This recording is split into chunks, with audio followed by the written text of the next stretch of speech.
চাকরি প্রত্যাশীদের জন্য আরেকটি খুবই ইম্পর্টেন্ট একটা ম্যাথ। 12 কত শতাংশ 18 হবে? এটা কিন্তু বিসিএস এর প্রশ্ন। রিসেন্টলি কোনো একটা বিসিএস আসছিল 12 কত শতাংশ 18 হবে। দেখতে সহজ মনে হলেও সিস্টেম না জানলে কিন্তু কঠিন। আমি এর আগেও শতকরার ম্যাথগুলো দেখিয়েছি, এটা তো আমি আবার বলে দিচ্ছি। আমরা আগে প্রশ্নটা পড়েই ওই অনুযায়ী লেখার চেষ্টা করব। 12 কত পার্সেন্ট, প্রথমে আমরা 12 লিখব। এর জন্য আমরা একটা গুণ দিব। কত শতাংশ, 5 শতাংশ, 10 শতাংশ জানি না, এক্স শতাংশ ধরে নিই। এক্স শতাংশ যদি ধরি, এক্স পার্সেন্টেজ, তাহলে আমরা কি করব? এক্স বাই 100 লিখব। এক্স বাই 100 সমান কত? 18।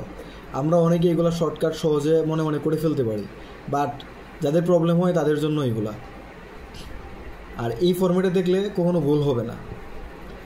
12 কত শতাংশ 18, 12 ইন্টু কত শতাংশ? এক্স শতাংশ, এক্স বাই 100 ইকুয়ালস টু 18। তাহলে কী হবে? এরপরে আর কিছু না, জাস্ট হচ্ছে এক্সের মান বের করা। তা আমি কি লিখতে পারি?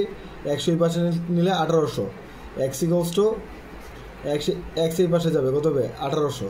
আর 12 গুণ আকারে আছে, 12 এর সাথে 12 কোথায় আসবে? নিচে আসবে। এখন আমরা কাটাকাটি করতে চাই, খুব সহজে ম্যাথটা হয়ে যাবে। আমরা কাটাকাটি করতে পারি, 12 দিয়ে কাটাকাটি করতে পারি, অথবা 6 দিয়ে যদি কাটতে চাই, 6 দোকানে 12, 3 6 18, আর 2 শূন্য 300। এখানে আছে 2, এখানে 300। 300কে 2 দ্বারা কাটাকাটি করলে কত থাকে? 150। সুতরাং উত্তর হচ্ছে এক্স ইকুয়ালস টু 150।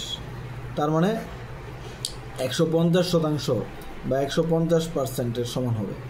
12 150 শতাংশ হবে 18 সমান, তাই না? খুবই লজিক্যাল। 150 শতাংশ মানে 1.5 গুণ, 150 শতাংশ মানে 1.5 গুণ। 12 1.5 গুণ হচ্ছে 18। এই হচ্ছে আমাদের সবচেয়ে সহজ পদ্ধতিতে সলিউশন। Thank you. পাশে থাকুন ম্যাথ মেন্টরের সাথে, ফলো এবং সাবস্ক্রাইব দিয়ে।